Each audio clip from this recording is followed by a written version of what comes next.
Hello Sumi, আমি ঘরে আসছি খেতে, তাড়াতাড়ি আমার জন্য খাবার বাড়ো। আসছি মানে? তুমি তো সকালে সাইডে যাওয়ার সময় আমাকে বলে গেলে আজ তুমি দুপুরে খেতে আসবে না, তাই বুঝি তো আমি আমাদের তিনজনের জন্য ডাল খিচুড়ি রান্না করেছি। ও, ডাল খিচুড়ি করেছো? আচ্ছা, তাই দিয়ে দাও তাহলে। আমি তো আর খিচুড়ির সাথে কিচ্ছু রান্না করিনি, আমরা তো আচার দিয়েই খেয়ে নিয়েছি। আচ্ছা, আমাকে 2 পিস বেগুন ভেজে দিলেই হবে। আচ্ছা ঠিক আছে, আসো তাহলে। 2 পিস বেগুনই ভেজে দিচ্ছি।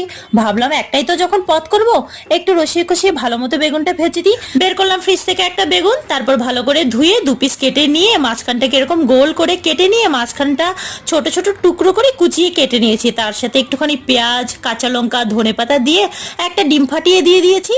তারপর বেগুনটা দিয়ে এরকম মাঝখানে বসিয়ে দিয়ে উল্টে পাল্টে একটু চেপে চেপে ভালো করে গ্যাসটা ধিমি করে ঢেকে ঢেকে ভেজে নিয়েছি।